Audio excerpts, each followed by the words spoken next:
So the companies and those who invest in them and lend to them, who are part of the solution, will be rewarded. But those who are lagging behind and are still part of the problem will be punished. But those who are lagging behind and are still part of the problem will be punished. Yeah, it's David Krayden here, coming at you live from our nation's capital. Welcome back to another edition of Stand on Guard. 1 week to go, folks. In just over 1 week, polls will close across Canada, and we'll know the results. Actually, about 50% of the votes will be tallied by the end of today. Isn't that incredible? And when we come back, what I think is happening, what I think the huge voter turnout means, and the consequences of a Mark Carney victory that we don't want to see. The Prime Minister lied and his minions continue to lie.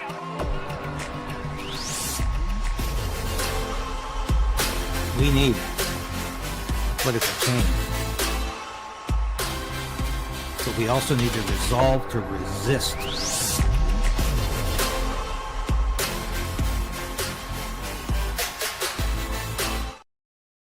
Yes, please like the station, subscribe.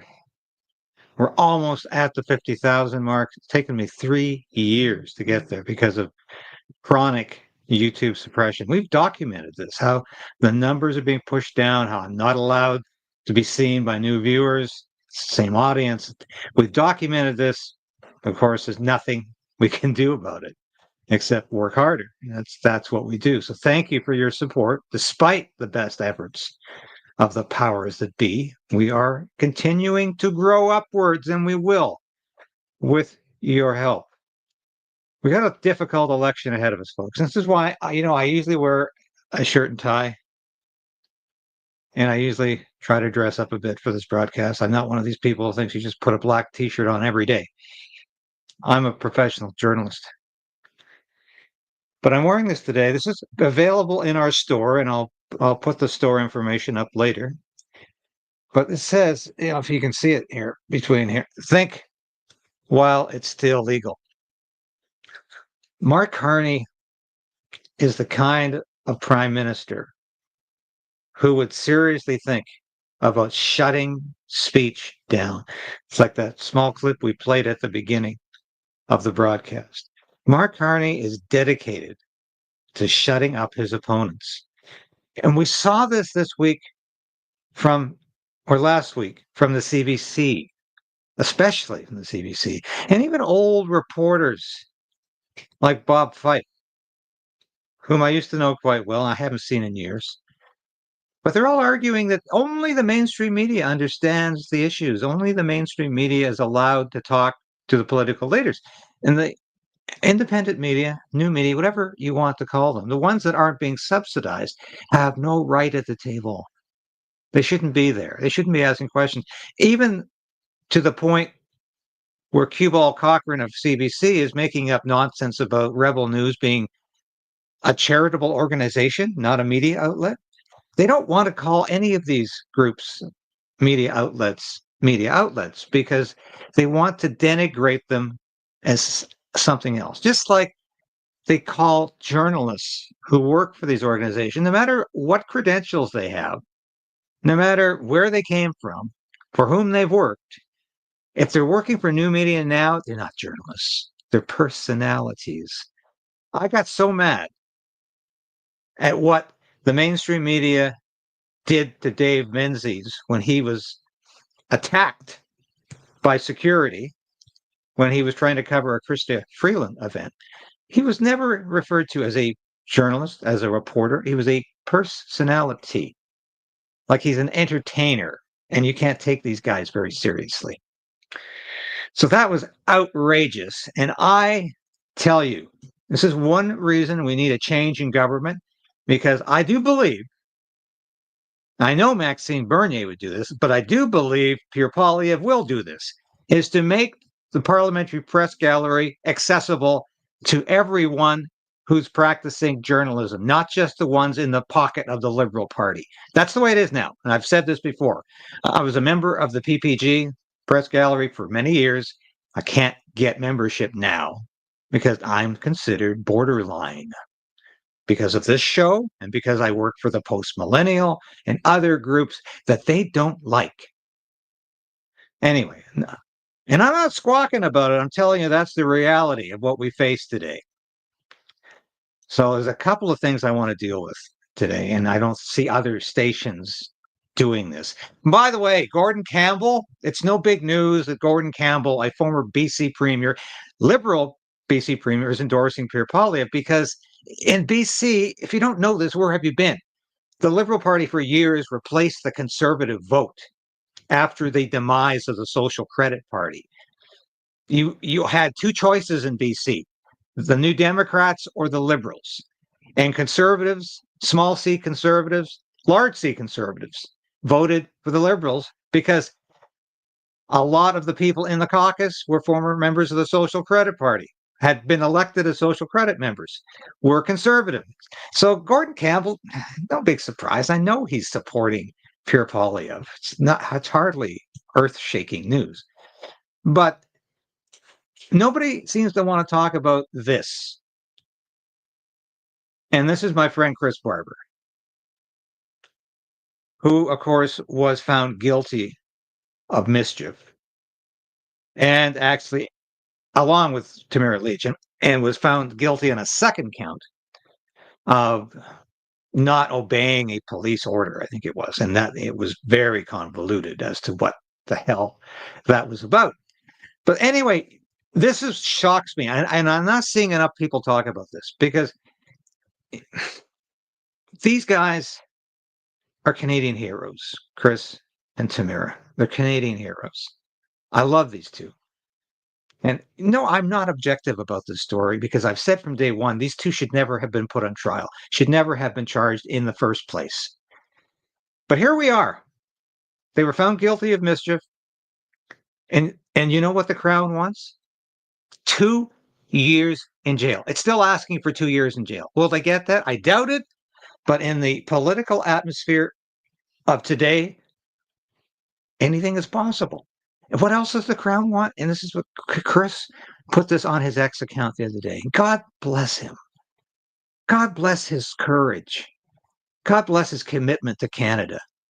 I don't know how many people could put their careers on the line because they wanted to fight injustice.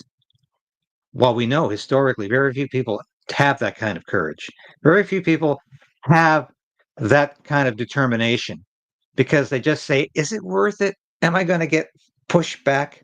Is it going to hurt my career? Is it going to hurt my family? Is it going to hurt me? Well, if it even remotely going to do that, then I guess I can't do it. Chris said, to hell with it. I'm going to fight for freedom in this. I'm going to fight for Canada, the Canada I grew up with. I've come to know Chris well, and I really admire this man. He's gotten nothing out of all of this. No book deals, nothing. And I love the fact that he said the other day, I can't believe the Crown would sink this low. They want to appropriate his truck, Big Red, which defines this man. His truck is emblematic of his struggle. He wants to go out there and he wants to fight for your freedom, and the Crown wants to take his truck away. That's his livelihood, as he says in this post on X. That's his livelihood. They want to take away his livelihood. And once again, for what?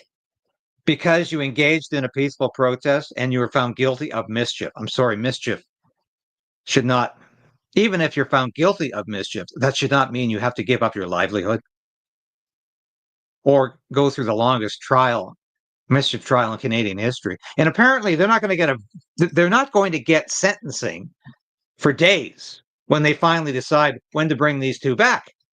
So God bless Tamara, God bless Chris, because they put up with so much and they're continuing to put up with so much. And all I can say is I'm with you. I'm with you 100%. And I'll continue to fight for you. And I think it's It's outrageous that we could even contemplate taking away this man's living, as well as contemplate putting him in jail for 2 years. I think that's outrageous. This really fascinated me. This came out from the People's Party of Canada, Axe the Vax. Before everybody says, stop, don't promote. Yeah, I think this is a great message. And Viva Fry thinks it is too. And he says, why can't the Conservatives say, right, axe the tax and axe the vax too? I think this is and because we know increasingly that there are questions arising, which I can't really go into with too much detail. There are factual accounts that maybe there were problems with the vax. I know we've been told it's safe and effective, and we have to say that. But at least some people are asking more questions, and we're getting more answers. I might have more on that later this week. Now, this fascinates me because talk about incredible. This is an Associated Press article that came out in the weekend about how Pierre Poilievre has been defeated not by the Liberals, but by Donald Trump. Now, it's a familiar theme. I wrote about this months ago. The mainstream media in the United States is finally picking up on this theme and saying, hey, the Liberals in Canada, they're not running against the Conservatives. They're running against Donald Trump. Isn't that fascinating? Yeah, they've been doing that since November. And of course, it's really has worked well to help a defunct, defeated party have some kind of miracle-like resurrection, at least according to the polls. But before I read what's in this article, there's a particular comment I want to draw your attention to, because once again, it's Doug Ford's campaign manager, Cory Teneycke, who, of course, is a well-known lobbyist with Rubicon Strategy, and he has a lot of clients. Some of them are pharmaceutical companies. But let's listen to Doug Ford. I have two clips here about how Doug Ford just loves Cory Teneycke, even though Cory Teneycke really isn't helping Pierre Poilievre or the Conservatives. And I'll read the quote in a minute. Cory, I've said right from day one, he's tough as nails, but he's the best campaign manager in the country. And to be very frank, if Cory was running that campaign, I don't think Mr. Poilievre would be in the position he's in right now. But it's still a lot of time left. We still have debates. At the end of the day, the people will decide which way they want this country to move forward. But sometimes the truth hurts. Yeah, Doug, well, you'd be hurting all the time if you ever listened to the truth. The truth is you're not a conservative. You're God only knows why you've won back-to-back-to-back majorities. But here's the fallout to Doug Ford's comments about Cory Teneycke, and I find his response again fascinating. Hi, Premier. Laura Stone, Globe and Mail. Your comments earlier this week defending Cory Teneycke ruffled some feathers in the Conservative movement, to put it lightly. What do you say to those federal Conservatives who feel you have betrayed them now and torpedoed Mr. Poilievre's chances here in the province? And did you say that to feed your own federal ambitions? No, I have the greatest job in the world. I've said from day one, I'm not getting involved in this election. I never got involved in the other two federal elections. What I was doing is standing up for a friend, a campaign manager that brought 3 consecutive majority governments. Let the best person win, and there's no secret out there. I'm a conservative. I have a blue sign on my lawn. Simple as that. But I've also shown I will work with anyone, no matter if it's the NDP mayor or a Liberal prime minister or my great Liberal premiers, NDP premiers, my Conservative premiers. I don't care about political stripes. I'm going to deal with someone who wants to do the best job for Ontario and protect their jobs, protect the families and the communities. So I think I've been pretty clear on that, but I'm staying out of that battle. So you're personally supporting the Conservative candidate in your riding? What I just said, our family, when I was born, folks, the doctor came along and stamped a C on my forehead. Just like I'm sure my colleagues, no matter if it's Chrystia Freeland or Dominic LeBlanc, they're liberals, and that's fine. God bless them. I'm a conservative. I'll always be a conservative. Simple as that. And that's why our families voted all forever, before Moses. Moses was a conservative, maybe. I don't know. Yeah, that's a riot, Doug. Really. Here he is trying to convince the press corps in Toronto that he's really a conservative. Honestly, folks, I am. So why hasn't he given a ringing endorsement to Pierre Poilievre and the Conservative Party of Canada? Why has he refused to do that? Because he's not really a conservative. That's why. Stamped on his forehead. This is all such nonsense. But here's what I want to read to you. Here is the comment from Cory Teneycke in that Associated Press article talking about Pierre Poilievre and the Conservative campaign, which he has been shut out of. The Trumpy hectoring of people, the slogans, the big rallies. Like it all just seems like so Trump. And people are not loving Trump right now in Canada, said Cory Teneycke, a key figure in conservative Canadian politics who directs campaigns. But this is the one that really gets stuck in my craw, gets under my skin, disturbs me the most. Poilievre's style and his approach to politics certainly channels a lot of Trump. It's like a cheap karaoke version of Trump. That is probably the most disgusting thing Teneycke could have said, especially at this point in the campaign, with a week to go. He could bury his personal differences and problems and say, hey, if Pierre Poilievre doesn't win this election, guess who will? Guess who is going to win this election? If Pierre Poilievre doesn't, it's going to be Mark Carney. And it's going to be the end of free speech in this country. I can tell you that. And, it's going to be the beginning of derangement. You want to see derangement on the campaign trail? You don't have to go far.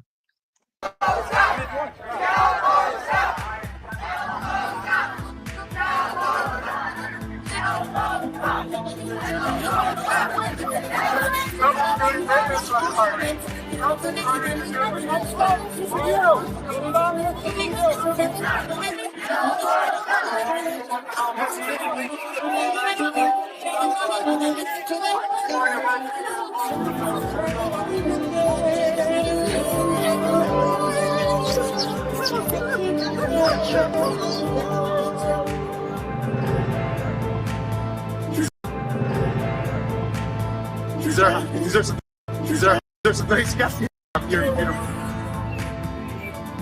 All right, this guy here, he's the symbol of the campaign. These people are the symbol of the Carney campaign.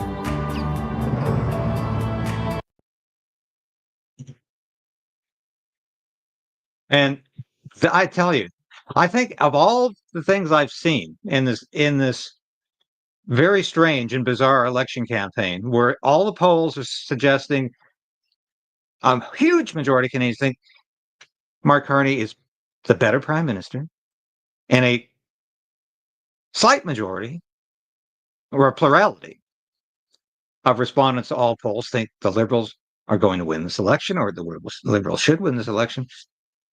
That scene of Carney supporters, all of these senior citizens going berserk and trying to move people recording the event out of the way, shut down the cameras, is the most totalitarian thing I have seen from the Liberal Party since the Emergencies Act.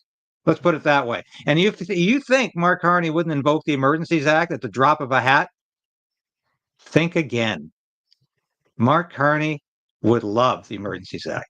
And look how the mainstream media has been totally enchanted by Mark Carney. Even people from the National Post really think that was a great debate for Mark Carney, and they think Jagmeet Singh was doing really well when this clown continued to interrupt Pierre Poilievre every time he opened his mouth. Catherine Levesque, did you think that it will affect the polls, will affect people's choices? What did you make of it? I think, if anything, it really solidified, I think, every partisan's idea of what their leader was like. I think it was a good debate overall for all leaders, you know. Jagmeet Singh and Yves-François Blanchet were feisty. I mean, I think they were they're fighting for their own party. Yeah. I think they showed that they still had that fire in their bellies. You know, Mr. Carney did not make any mistakes, and he was able to make the argument that he is not Justin Trudeau. So I think the Liberal team is also very happy with his performance. And Pierre Poilievre, I think, if anything, you know, he had the biggest change. He really seemed quite emotional. You know, his hard edges were off. You know, he really made an emotional plea to voters. And so we really saw a different Pierre Poilievre that day. And frankly, I think a Pierre Poilievre that probably we should have seen a long time ago. Yeah, I don't know if that will change anything. I think it was a good debate overall. I think really, you know, we had the chance to hear them on a whole of different issues. And frankly, I think compared to the last two elections, I mean, the moderator did not make the news. So, you know, I think that's really what the Bloc was hoping to have, you know, some sort of anti-Quebec question, or, you know, a question that was seen as such. And, you know, unfortunately for Mr. Blanchet, that's not what he had. So, you know, he'll have to fight hard to try to get all his seats back in Quebec. Okay, I think, you know, for the NDP, for the Conservatives, I think we'll see they're in BC today. I think they'll spend a lot of time this week in the GTA, the Greater Toronto area. For the Liberals, I'm told they're going east to west, so they're crossing the country. And what I'll be looking for is Mark Carney's message. Already yesterday in Peterborough, he was saying he was asking for a strong mandate. That means that they have the wind in their sails. They are very confident about maybe forming a majority government. So we'll see if that message continues throughout the week. Obviously, you know, all parties will have an idea of where their numbers are after the advance polls close. Yeah. Jagmeet Singh was a clown in that debate, and that's all I'll say about this. Pierre Poilievre yesterday was in British Columbia, reiterating the themes that work. And he's talking about change every day. This is something I said he needed to do. Stop talking about Donald Trump, start talking about change. And I do think if anything came out of that last little interview, it's that, yeah, Pierre Poilievre did show a very passionate human face in that debate. Not that he's never shown it before, but I think he needs to show it every day in this last week. After the lost Liberal decade, crime is raging out of control. Violent crime is up 50%. Gun crime up 116%. Drug overdose deaths are up 200% and almost 300% here in British Columbia.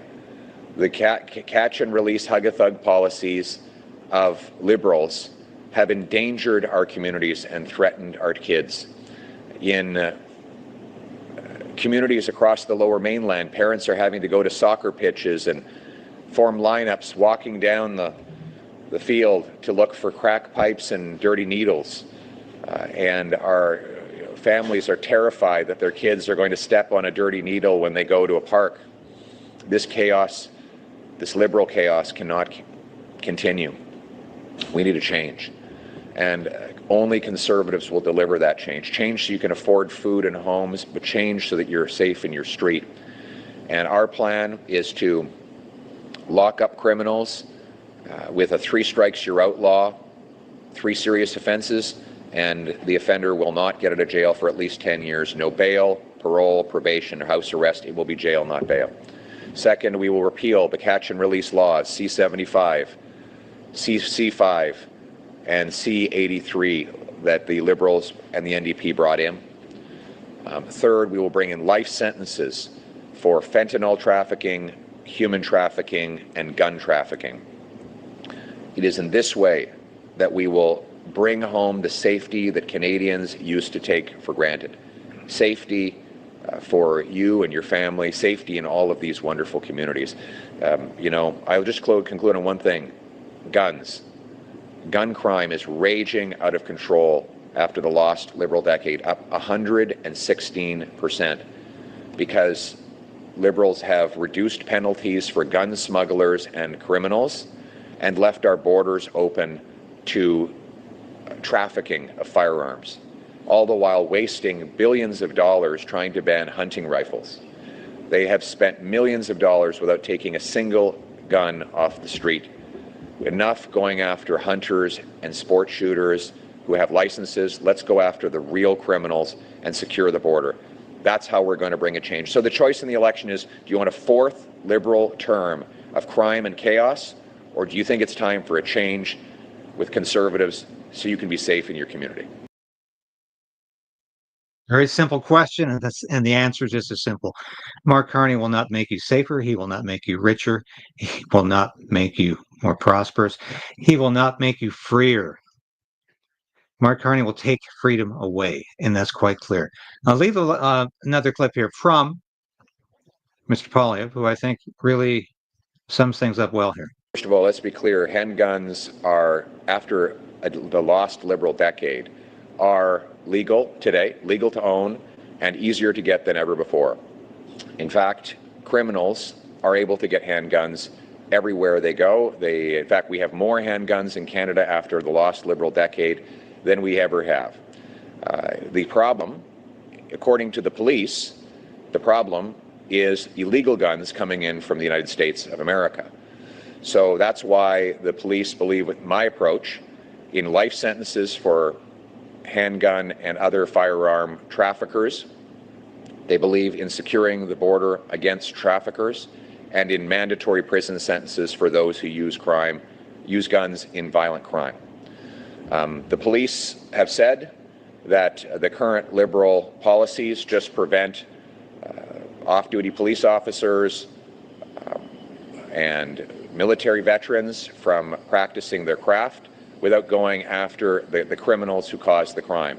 So my approach will be to lock up the criminals, secure the borders, and stop the crime for a change. And that's the choice in this election. Do we want a fourth Liberal term of crime and chaos, of growing gun crime, or do we want a change with a new Conservative government that will ban all illegal guns, will secure our borders, and lock up the criminals? Thank you very much.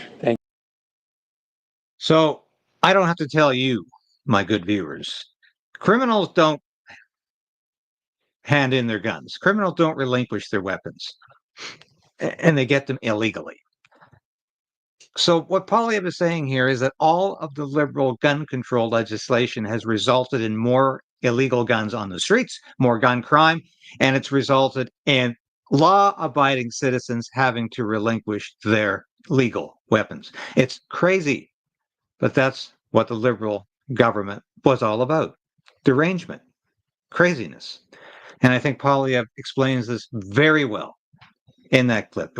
And we need a whole new approach to guns in this country.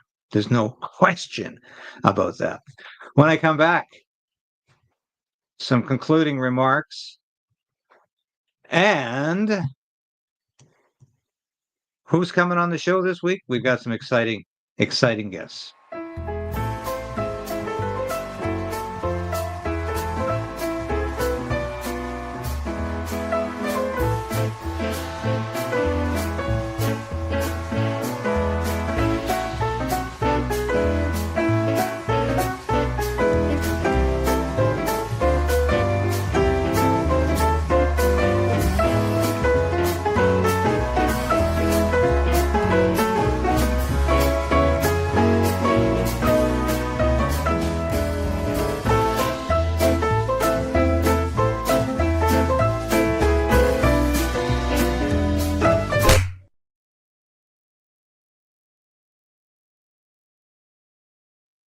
My friends, Mark Carney is not inevitable. 4 more years of Mark Carney in the Liberal government is not inevitable.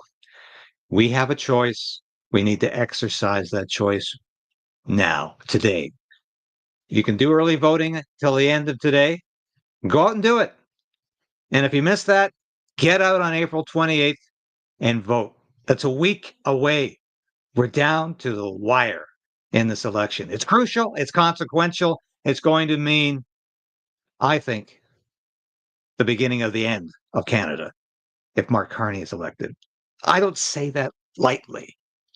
I mean it in all seriousness. Mark Carney as Prime Minister for 4 years will be catastrophic for the economy and for the social unity and political unity of this country. He will destroy Canada. And I sincerely believe that. And we have to stop that. Please visit our store. Have a look at the great items we have there. And tomorrow I've got the great Colonel Douglas McGregor on the show. We're going to be talking about how Donald Trump has influenced the Canadian election, possibly how the United States can find rare earth minerals in Canada. They don't have to go to Ukraine for that. And we'll be talking about the whole geopolitical atmosphere right now in the Middle East and Ukraine. This man is an expert on both of those areas. You've seen him on Redacted. You've seen him on his own show. You've seen him on Judge Napolitano's show. He is just fantastic. I finally reached out to him a couple of weeks ago and said, please come on my show. And I got an answer within days. He's coming on the show and I can't wait to talk to him.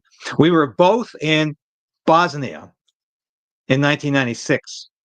He was issuing the orders for NATO. I was doing the talking points as a public affairs officer. So I can't wait to talk to him about that. Fascinating stuff. And I also got Jasmine Lane on the show Wednesday. And that's going to be a conversation between two journalists about the election. Thanks for watching today, folks. God bless you. God bless Canada. Godspeed. And I'm David Krayden. I've come to you live from Ottawa, and I'll be back again tomorrow at 10. Thanks for watching.